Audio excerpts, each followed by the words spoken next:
welcome to the show. Now, you're watching us perhaps on Facebook, but you can listen to us as a podcast wherever you get your favourite podcasts from. You can make us a regular or a favourite. And I think that means, Pete, does it, that you can get notified when we post the new I'm not edition? Sure, no. Yes, we're still feeling our way, ladies and gentlemen. But it's a very interesting journey, this modern business of doing without a radio station, because I firmly believe the future is going to be the sort of thing that we'll be telling you more about in the next week or so, where we will be broadcasting from... I'll tell you next week. But it's a brave new world, with podcasts and Facebook and all this kind of thing. But welcome to the Court of Public Opinion, ladies and gentlemen. However you are consuming us, I thank you for finding us and supporting us. We're very grateful. Before we get into the stuff of the day that I've discovered that you might be interested in, might want to comment on, July 13, Kylie Minogue releases her debut single. Do you remember what it was, Pete? Locomotion. Locomotion, that's what it was. Locomotion, 1987. I think it was a cover version, because the original was Little Evie? Yeah, I reckon it was. Nancy Barbato Sinatra, first wife and long time friend of Frank Sinatra, dies at 101 years of age on this day in 2018. 1939, Frank Sinatra makes his recording debut on the same day with the Harry James Orchestra, singing From the Bottom of My Heart and Melancholy Mood. And there was another song that he wrote for her, which was Nancy with the Laughing Eyes. I remember that. Pardon me. What else? The Hollywood sign is officially dedicated in the hills above Hollywood, Los Angeles. It originally reads Hollywood Land, but the 4 last letters dropped off after renovations back in 1949. 23 it first went up. An Australian actually went and got the rights to it or something. I can't remember, long convoluted story. Captain James Cook, we were talking about him yesterday, begins his second voyage to the South Seas aboard HMS Resolution to search for Terra Australis, the southern continent. 1772. Bob Crane, the American DJ, actor, Hogan's Heroes, the Donna Reed Show. He was born in Waterbury, Connecticut. He died in 78 in a sleazy motel. He was shot to death. Don't know what he was doing there or why he was killed. 1928 he was born. The Ford Motor Company chairman, Henry Ford II, fires company president Lee Iacocca. Big mistake. Big mistake. Lee Iacocca was a most amazing man. Wrote lots of books on success, and he was the man behind the Mustang and the Thunderbird, the cars that really made modern-day Ford. 1987, federal court judge throws out Bette Midler's $10 million lawsuit against the Ford Motor Company, who used the sound-alike voice for their television commercials. They didn't either want her or could afford her, but they got somebody who sounded like her. I don't think there's anything wrong with that. 1978. Look, I remember when I think when John Laws had polio in the early 60s. They 2GB was doing the drive time program. Very important staff at 2GB, John Laws, and they couldn't what to do. Anyway, they rummaged through their audition tapes and they found a guy called John Hoare, believe it or not. John Hoare. God, he sounded just like John Laws. And they immediately hired him. But I don't know why it didn't work out, and I never knew what happened to the John Hoare career. But that was true. And of course there was, when Bob Rogers went from 2UE to 2SM. Who did they hire to replace him? Do you remember, Pete? No, sorry. Who was the guy who dressed himself up as a southern general and got into trouble because he was wearing his guns at King's Cross? What was his name? Look, I'll think of it and have it for you tomorrow. But he too sounded just like, not Laws, but Bob Rogers. I mean, there is money to be made out of sounding like somebody famous. It's true. True. Patrick Stewart, English actor, Star Trek, The Next Generation. Captain Picard, 1940 he was born. Red Buttons, American comedian, The Red Buttons Show, Academy Award-winning actor, Poseidon Adventure, dies of cardiovascular disease at the age of 87. It was 2006. Harrison Ford, the American actor, Star Wars, Indiana Jones, Blade Runner, born Chicago, Illinois, in 42. On this day, if you're having a birthday, you are sharing it with Jennifer Jones. Queen Victoria is the first monarch to live in the present Buckingham Palace. That was in 1837. And Academy Award-winning actor Jose Ferrer, 41, wed singer and actress Rosemary Clooney at the age of 25 in Durant, Oklahoma in 1953. First song I ever really loved was Rosemary Clooney singing Beautiful, Beautiful Brown Eyes. A lovely piece of music. Do you remember it, Pete? Oh, you should hear it. Beautiful, Beautiful Brown Eyes. I'll never love blue eyes again. Anyway, I digress.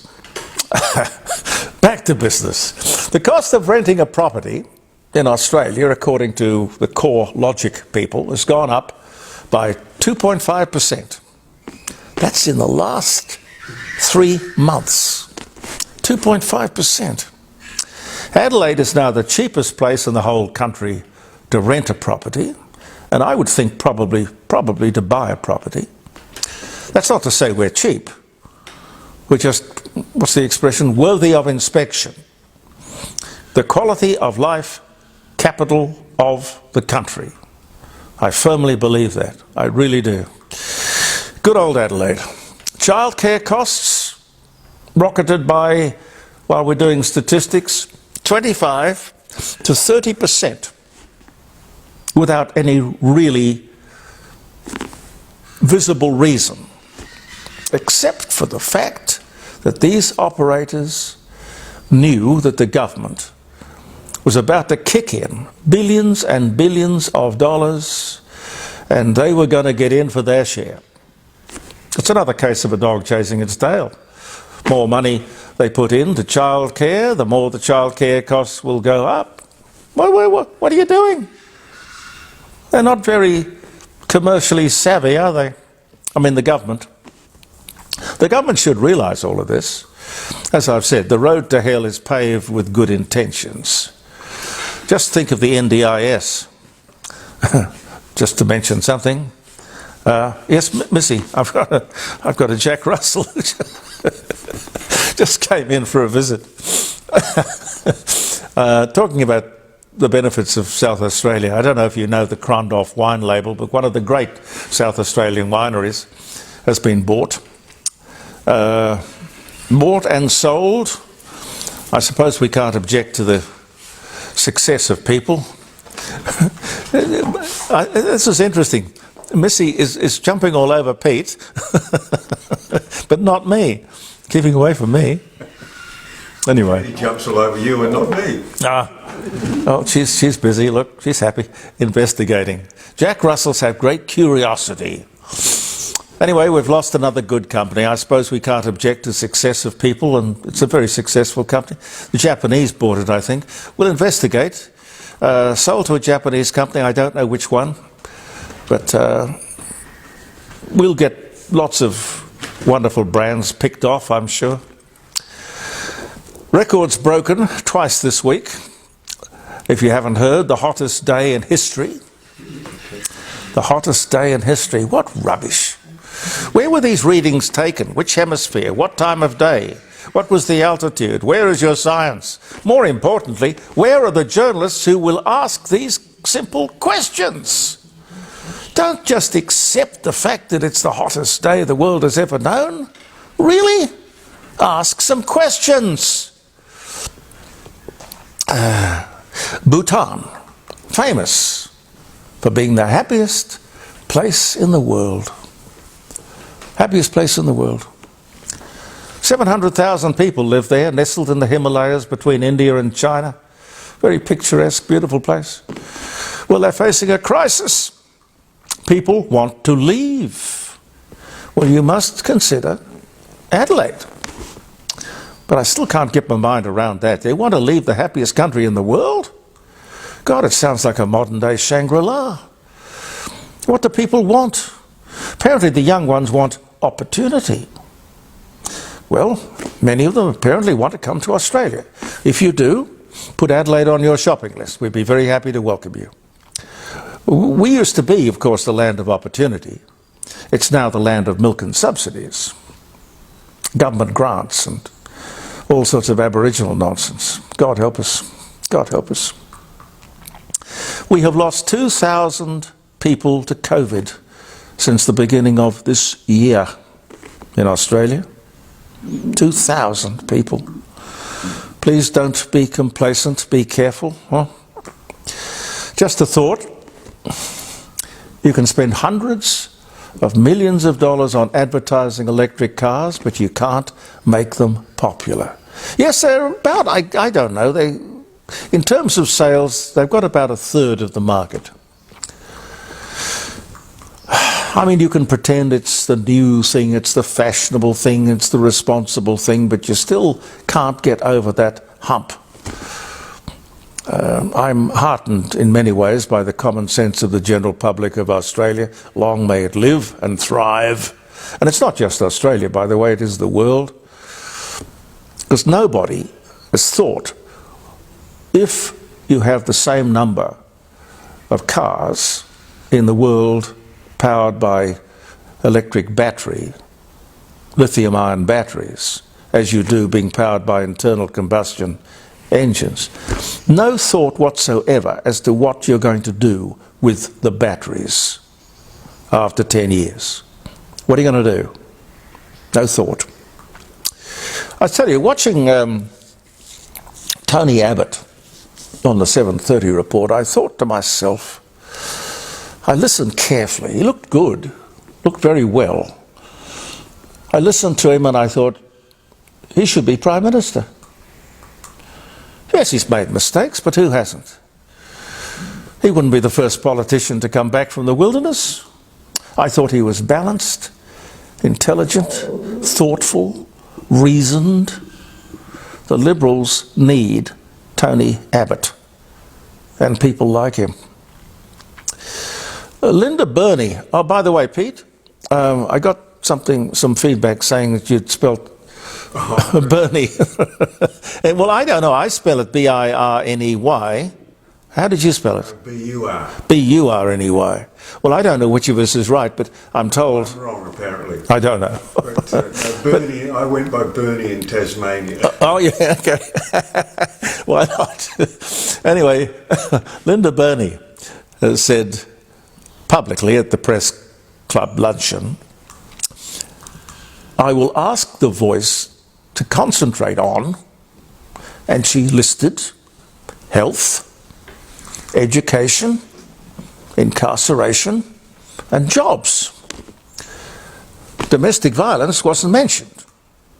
And she repeated her list, her priorities, several times during the week. But hang on, according to the referendum question to which we are going to be asked to vote yes or no, the government, the minister or ministers, will not be directing the Voice, merely taking or listening to advice. Well, the minister is either confused or trying to mislead us. I suspect this whole thing is a very expensive $400 million con job to create a racially divided society. Just in thinking about Linda Burney, if she has her list of Aboriginal problems that need to be fixed, why doesn't she just, as the minister, fix them? The Voice can talk, the minister can fix, right? But if the minister already knows the important issues, we don't need the Voice. She knows the problems. You know what the problems are. Why don't you just get on with the job? You don't have to tell a group of people what the problems are and then sit down and listen to them telling you what the problems are again. From what you were saying at the press club, you know what the problems are, so you just get on with fixing them. Why not? Why not? Cut to the chase. This government should get the boot at the earliest opportunity. I firmly believe it. To be spending $400 million on this nonsense is ridiculous. To have a separate bureaucracy, another layer of government, to represent only 3% of the population, and to do this on the basis of race, should have the United Nations asking questions. I heard Linda Burney on The Insiders on Sunday, this Sunday past, and frankly she couldn't or wouldn't answer the questions. Now here was a very simple one. This is pretty, the gist of it is pretty right, perhaps not word perfect. Minister, if you were given different advice on the same subject by the Voice and by your department, who would you listen to? Nothing. Could not answer the question. David Spears asked the question over and over again. He's a good journalist. Would not give a straight answer. A very simple example of the chaos and confusion that this unnecessary, expensive and racist nonsense would cause.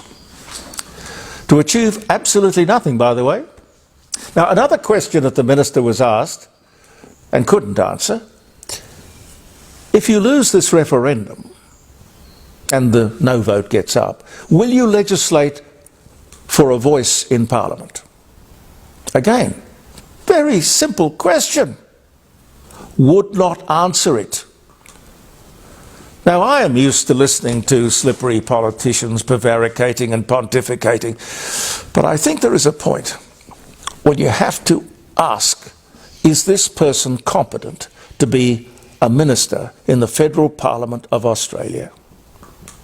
There's not a chance that this minister would join me here in the Court of Public Opinion for a chat when we get our studio and several microphones organised and the opportunity to take phone calls as well, bits and pieces. I don't think she's going to join me, but if any journalist worth his or her salt had the opportunity to ask one question, just one cut-through question, it could clear up everything. And that would be, Minister, could you explain where the $35 billion a year given to Indigenous Australians actually goes? Because this is more than enough money to fix the health, education and domestic violence problems which you say are your priority. It's got to be answered. Pete, what are you waving in the air? Before you sign off, Jeremy. Yes. This has just come in from Caroline. Yes. I can pause. No, just give it to me. It's fine. A quick read. No, let me see what it is. Aboriginal elders shut down bushfire restriction tree planting event. Oh. Farmers terrified about sweeping new cultural heritage laws have had their first dose of reality when an Aboriginal elder made a huge call. Farmers are angry and seething due to the implication of a Western Australian Cultural Heritage Act and how they're being treated, says the Institute of Public Affairs Deputy Director David Wild. A community tree planting event in Western Australia has reportedly been shut down by a local Aboriginal elder, citing the state's controversial new cultural heritage laws. Today's attendees made their way to blah blah. Anyway, look, all I'm saying is, for God's sake, we live in one beautiful country. It's got its problems, but it is a fantastic and arguably the best country in the world. And we've got this bickering, this stupid, nasty, sniping business that goes on between black and white. Boils down to that. You could say it's heritage, you could give it all kinds of different names. But we are one Australia. Just forget the colour, forget everything. We all have equal opportunity. We just have to learn to take advantage of it. And yes, as I was just saying about the question I would like to ask Linda Burney, these people feel they're deprived. Aboriginals don't clearly get the money that is provided for them. They don't need a voice, they need a forensic accountant to force the government, or perhaps enlighten the government, to tell them where this money goes. We have a right to know. It's our money. We intend it for Indigenous Australians, but they clearly don't get it. So where is it? Minister? Pauline Hanson wants to know. Well, we haven't heard any more about that. No. Pauline Hanson did initiate something in the Parliament, which was basically that of the something like, it could be as many as 1,000 different Aboriginal bodies, all given lots and lots of money. Instead of Aboriginal people, the industry gets this money. And I didn't think to even question it, but she decided to look for some accountability. Do these people actually have to account for where they spend the money? Now, I sent her an email and said, whatever you find out, would you please let me know? I haven't heard back from her. But clearly, that is part of the forensic accountant. The forensic accountant's job in telling us where that money goes. Let's have an accounting. We got to go. Ladies and gentlemen, thank you very much for viewing the Court of Public Opinion. We'll see you tomorrow. I'm Jeremy Cordeaux. Peter Clayton and I will be back. Believe in yourself, and thank you for viewing. Bye for now.